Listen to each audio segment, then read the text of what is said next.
Well, welcome back to Radio Free Professional Wrestling's preview of Progress Chapter 174. I'm, of course, your most stunning American, Sean Burkhead, along with my tag team partner, David the Smart Mark. David, after a few months, we are back talking Progress Professional Wrestling. We certainly are, mate. And what a pleasure it is to see you. As I just said off air, I want to crawl all the way to Knoxville and give you a cuddle. My lawyer will be talking to you just shortly about that. But David, we are less than 24 hours away from a return to the Electric Ballroom in Camden, London, England, as the crazies of the ballroom get ready for Chapter 174 Vendetta number 2. Are you excited? They need to go back to the Electric Ballroom because Manchester, boy, were you boring. Oh, come on, David. They had their moments. The crowd did get into some of the matches, and I love the fact when Man Like Doris chanted 01, they went 06. Yeah, I did. Yeah, fair point. Yeah, I'll give them that. Yeah, I will give them that. And it brought a titter as well. That's a laugh for you American listeners. But we have, if my memory serves me right, 8 matches on this card for this afternoon's professional wrestling from the Electric Ballroom. Let's go to match number 1 that we will be discussing. David, the first match we'll be talking about today on the show is Trent Seven versus Ricky Knight Jr. This match is the replacement match for Carnival versus El Vikingo, as El Vikingo is still recovering from his injury last month in an independent show. We want to wish him the best in his speedy recovery. And unfortunately, no Carnival at this chapter. Yeah, but this is a more than reasonable replacement. You know what you're going to get with this. Trent is just going to stand there and allow himself to be chopped up. And everyone's going to enjoy it, including me. It's not often I say that, but Trent Seven, top geezer, Ricky Knight Jr., top geezer, both good wrestlers. Yeah, decent pick for having to replace Cara. Well done. Well done, Lee and Mike. Good choice. I gotta say, this is gonna be one of my favorite matches on this card, and you know how much I love Trent Seven, and it hates me here to pick Ricky Knight Jr. as the winner, but hats off to the crew to make this match come together in about 72 hours. Yeah, 100% agree with that. Ricky Knight Jr. is going over. There's no question about that. But it'll be a fun match. Be interesting to see. Now, Trent has turned in TNA and is a heel now in TNA. Whether he comes out in front of that crowd in that venue that he was iconic in as both heel and face. Be interested to see what character he plays. I wonder if he's going to heel it up or if he's just going to be in-betweener. It might be a tough act to get him to be a heel in that setting, as that crowd is going to be so excited to see him back in the Progress ring. We'll just have to wait and see. Yeah, absolutely. Okay, David, the second match we're moving on to is Man Like Doris versus Ethan Allen. And let me say, David, right now, 2 chapters ago, Man Like Doris almost became Progress World Champion, and he has a visual pinfall on your champion, Luke Jacobs. Unfortunately, Ethan Allen made his return and it pulled the referee out at a 2 count. Right. You wash your mouth. No derogatory Luke Jacobs comments, please, on this podcast. No. Now I am the guest rather than the co-host. However, Luke Jacobs is the best British World Wrestling Champion in years. He will remain that way. Please have a little respect when you talk about him. That said, I always like a little bit of Doris, and I've always enjoyed Ethan Allen.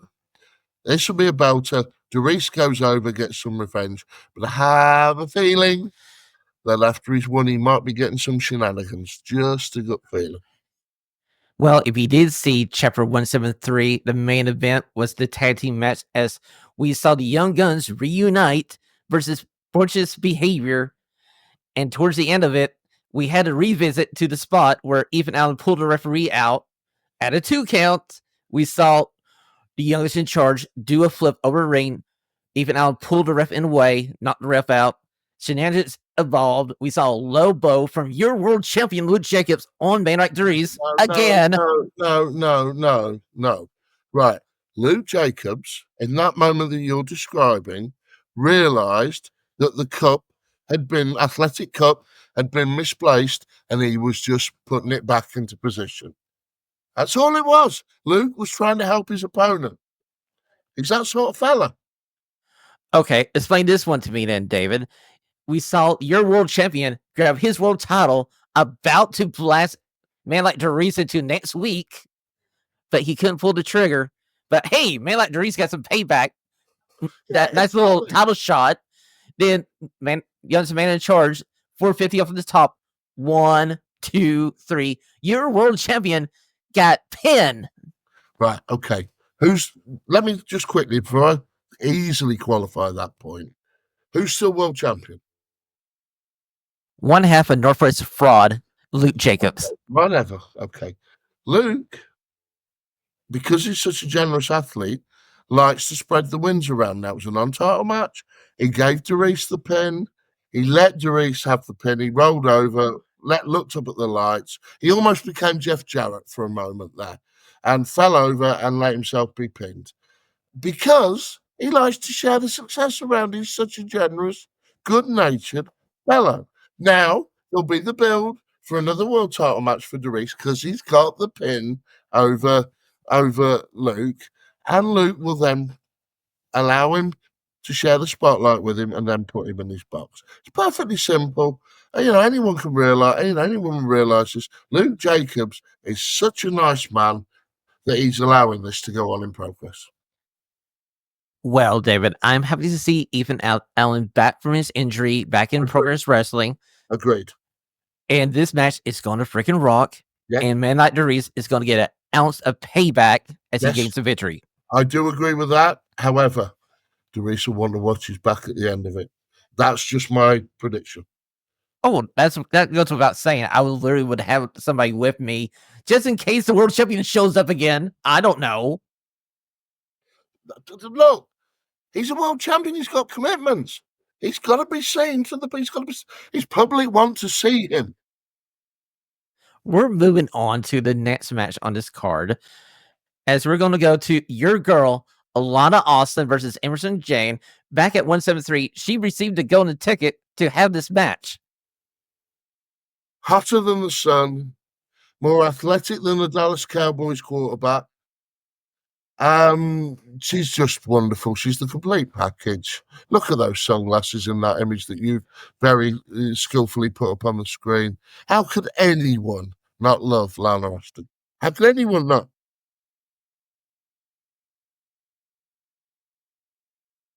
Hey, I gotta say, she is a great professional wrestler. Not my cup of tea when it comes to singing, but that's another story for another time. I knew that was coming up. Lee, when you see this, Mr. Angus, let us sing more, please. The public demand it. I'm going to pick Emerson Jane to get the victory here over your girl, Lana Austin, because once again, it's the day that music dies. Have you been drinking iced tea again? No, I say this is coffee. This is great coffee. Yeah, I'll bet there's coffee in that mug. Yeah. No, Lana Austin wins. Simple as that. There's only one winner in that. With all due respect to Emerson Jane, and I've got no issue with the lady, but she's up against Lana.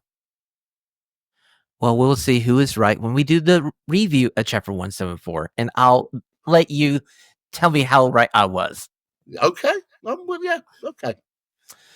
On to our next match on this card, as we're going to Lycos Gym versus the newly formed tag team of Connor Mills and Nico. Back at 173, Connor Mills and Nico came into the ring after Lycos Gym's match and laid waste to Lycos Gym. Therefore, they get my vote. I've always been a Connor Mills fan. Like Nico, I'm beginning to learn. I'll be honest, I'm new to his work. It's not often I don't say that, but I'm new to his work. Like the look of him, like what he brings to the table. And if they lay waste to 2 matchsticks, then hey, gets my vote. Well, the one thing Progress needs is a lot more tag teams towards that upper level where they can go after the world titles. And if you don't have anything for Nico and Mills to do right now, why not have them as a tag team? They need a good win to establish them as a tag team. And why not have them defeat Lycos Gym, one of the most long-term tag teams in Progress Yes, I history? agree. All joking aside, I agree with that. Agree with that 100%. I think that's a great call. So we do believe Mills and Nico will get their first victory as a tag team here at Chapter 174. We will move Yeah, on to just and I got a feeling it's going to be underhanded, so that you have a excuse for a rematch with Lycos Gym down the road. yeah, 100%. On to our next match, as this is the match I'm looking forward to, David. It's Sanity versus Subculture, and how can this match not freaking rule? I would like to see this as the co-main event behind the World Heavyweight title match. That was one of the issues I had with 173, and that Smoking Aces and Subculture opened the card. Now, unless Progress Management can maybe give us a reason for that, to me that was not a curtain jerky match. It was a great match, but it was way too short, and I wanted to see more. Hopefully, this will not jerk the curtain. This will hopefully be the co-main event. This is going to be an absolute belter with two contrasting styles. I love Mandrews and Flash. I always have done. I like them as individuals. And the subculture, again, John British wrestling up into a fine light in TNA, which is, I never thought I'd say this, is possibly the second best American wrestling company at this time. But then you put Insanity and Damo. I've always been a fan of Big Damo. And this is just going to bang. It's going to hurt. There's going to be some. They're going to need a little bit of Vaseline to rub into those sore bodies. I think in the morning. David, I got a feeling this might main event the first half of the show before we go to intermission, which would be a fine place to have it. Yeah, I'd agree with that. And when they announced Sanity for this chapter, I was thinking, oh, we're going to get Sanity versus Sunshine Machine, because Sanity kind of owes Sunshine Machine just a little bit more of a payback for costing them the world titles. But we get Subculture. This is a great match. I'll have my popcorn ready. This is going to be my match of the night. I'm really looking forward to this. Whoever on the booking team booked this, fair play, big on from this miserable old critic. And I'm going to take Sanity for the win here as we march forward to that rematch between Smoking Aces and Sanity for the Progress World Tag Team titles. Yeah, that will make sense. I'd like to see. Okay, heart says Subculture, head says Sanity on this one, because of what you just said. The booking logic makes sense. I mean, I'm the same way. I love Flash Mortar Webster. I love Mandrews. I'm like, it's a fine tag team. Any other day, I'll be picking them, except for they're running into a piss off Sanity team. I just want Junior to turn up and play the old intro. There's no place like home. I'd love that.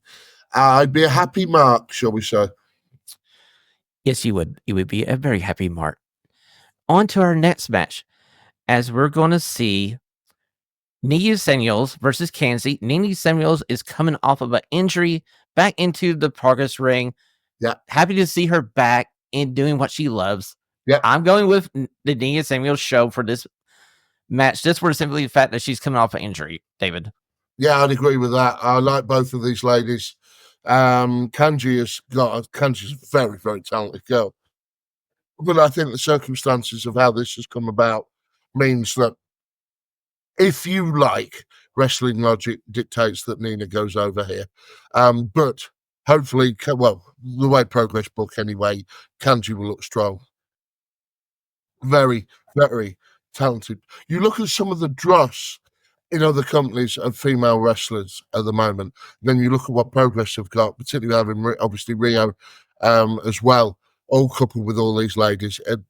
Progress is spoiled for women's wrestling. It's one of the few companies that actually makes me want to watch ladies wrestling. David, Progress has one of the best women's division in the world. Yeah, top to bottom, they are stacked. They have the most incredible world champion in Rio, but she also has the toughest competition in Europe. Yeah, and they bring people in from around the world for her to face. Yeah, absolutely. I couldn't agree with that more. Nicely put. Okay, so we're moving on to the next match that we're going to be talking about. And it's the Proteus Championship, as Simon Miller is going to face 3 opponents. As if you didn't see 173, G Money and his family, Martina, Martina, and Will Cruz all came out. It's a good promo by G Money. And Simon Miller talks about how it's all the wrestling tropes you ever saw in a person who hasn't had a chance for a world title, complaining about not having a match for a world title, now interrupting an interview segment to get said world title match. But yet, Simon Miller gives them exactly what they want. What would you like me to say here? I'm not a fan. I'm only a fan of one of those 4 participants. And she is head and shoulders above any of the other 3 as a professional wrestler. We talked off air, and I don't want to get drawn into this. We talked off air about 173 and the opening. Now they put they decided to put the title on Simon. I know, I can understand why. He's hugely popular with the Progress audience. So a grumpy old man like me from Cambridgeshire, kicking and screaming, going but he's not going to affect it. So fair enough, I understand why.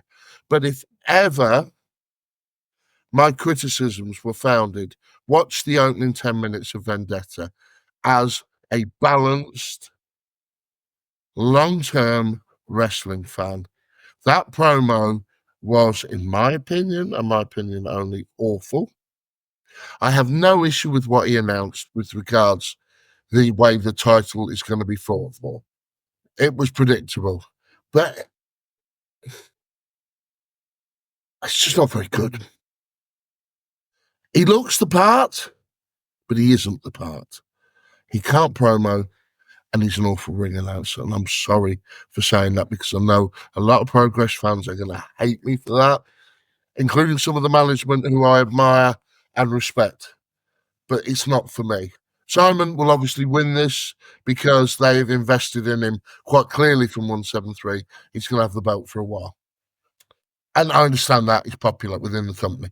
He's popular within the company and within the audience. So I get that, and I'll put up with that.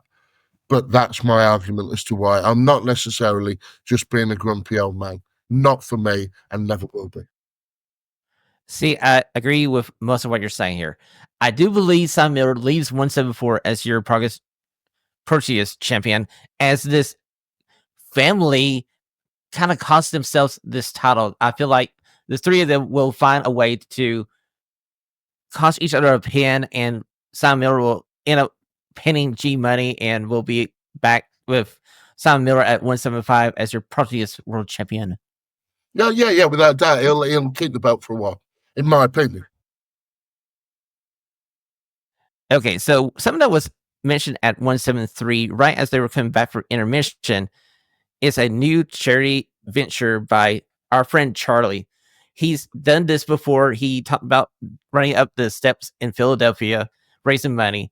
This time, he's going out to Vegas when Wrestle Tours and Progress Wrestling goes to Vegas for WrestleMania weekend, and he's doing a charity to raise money for Maddie Centers. These are 17 centers around the UK for internationally who help families dealing with cancer, giving them free advice, free counseling, whatever they need. So I'm going to link the charity link in our show notes here on our YouTube channel and in the audio form of this podcast. If you feel so kindly, please donate. And David, I have a challenge for Simon Miller. Do you now? David, you know we've been gone for 2 months. And the reason we were gone for 2 months is the fact that my stepdad was fighting throat cancer. Unfortunately, he passed away on September the 21st. Yep. So when I found out that Maddie Centers deals with cancer, I donated on behalf of the podcast $100 American. Now, Simon Miller, I'm challenging you to match my donation. Then go onto your social media account and challenge somebody else to match our $100 donation. I tell you what, in all fairness, right? If Simon does, I'll also add the same amount. That'd be very nice of you, David. Charlie's goal was 500 pounds. That's not hard to get to, especially since we're doing this and trying to raise awareness of his charity. If you do, yeah, I'll probably do it anyway. You know what I'm like with bloody charities anyway. True. I don't want to let slip the real me, but yeah, if Simon does it, I'll absolutely guarantee to do it. Okay, on to the main event of 174, as we have the youngest in charge, Leon Slater, the gentleman who pinned your world champion at 173 God, Tom.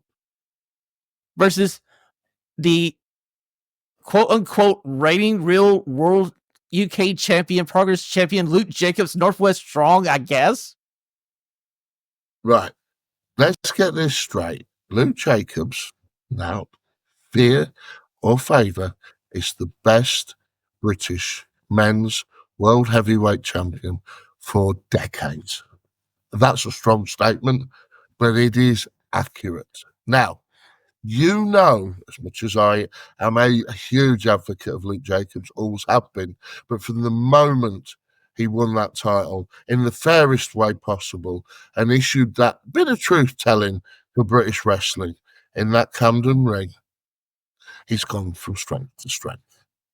Now, unfortunately, in this particular match, he is up against someone I am a huge admirer of in Leon Slater. I love the way he's trailblazing across the UK, shut up, David, across America, and is performing and showing how skilled he is in TNA and other American indies.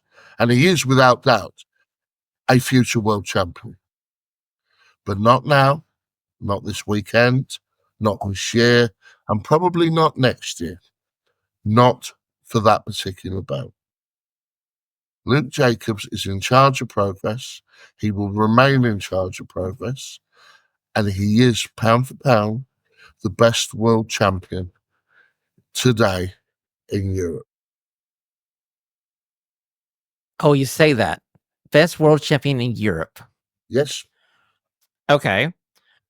He needed help to beat man like Darius. If we go back a few more chapters, you remember when Carter Noir made his return? Did you see the look on Luke Jacobs' face when he saw Cara? The dude was scared to death. He wasn't scared. You Americans, you do not understand the mixture of surprise and petrification. Honestly, you need to sort of like get yourself a dictionary, young Burkhead, and start looking definitions up. Luke Jacobs isn't scared of any man. He's the Progress World Champion for a reason. And at the end of the day, whatever method he uses is whatever method he uses. He gets the job done. And on Sunday, he will get the job done as good as Leon Slater is. And this will be a belter. Make no mistake, this is probably Jacobs' hardest test to date. But be honest, who do you think's going to win that match? Okay, it's going to be the modern day versus Stan Hansen and Luke Jacobs winning, but I got a feeling that we're going to see a little Ethan Allen in this match, and we're going to have another asterisk to add to this title reign that is Luke Jacobs. If Luke Jacobs leaves the Electric Ballroom in Camden with that belt on Sunday, his job is done. End of. And you've just said it yourself. Luke Jacobs leaves Sunday world champion. The guy is a prodigy, he's a genius, and he's one of the best things that I have seen in years.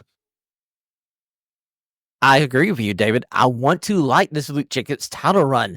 If he would just be like Stan Hansen and not cheat and just beat the hell out of everybody, then after the match, beat him out again just for the fun of it, hey, I would have no problem with it. But no, he has to scoop to having help to beat people like Man Like Darius. Oh, so now you're down crying, man like Darius. You've just dismissed him with that statement. Oh, Darius, I hope you're listening to this.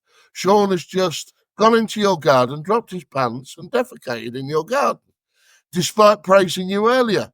Luke Jacobs, end of the day, turns people this way because he is so damn good. You can whinge, bitch, moan, whatever about how he gets the job done. But what does he do, Sean? Even you can't deny it. He gets the job done. He leaves with the belt. Fine, he does, but I'm just waiting for the point where we get maybe another Man Like Darius versus Luke Jacobs match inside a steel cage so nobody can interfere and we can know for sure. The only loser that day will be Man Like Darius. He won't be on fire that day, but he would be very bruised and bleedy. Well, David, that has been your preview of Chapter 174, Vendetta number 2. And maybe, just maybe, I have a little vendetta against the current world champion. We'll just have to see when we review this show in a week or so. Absolutely. Now, can I just make a point here, my friend? I presume we are still friends, despite disagreeing, I think, in that one more than any other podcast that we've ever done. Mr. Angus, Mr. McIntyre, the charity work is a promise. Get on Miller, steal his wallet. Lee, you're a scout. You know how to steal things. I was a little bit stereotyping there. I love you, really, man. And get £100 $100 out of Miller's wallet. I think $100 these days equates to about £30. With the current since Trump's been elected, the exchange rate has gone to pot.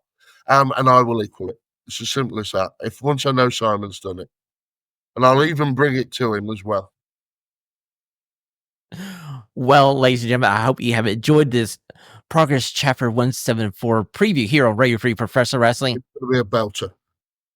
If you have liked me and David, hit that like button, subscribe, tell a friend, and we'll see you next time on Radio Free Pro Wrestling.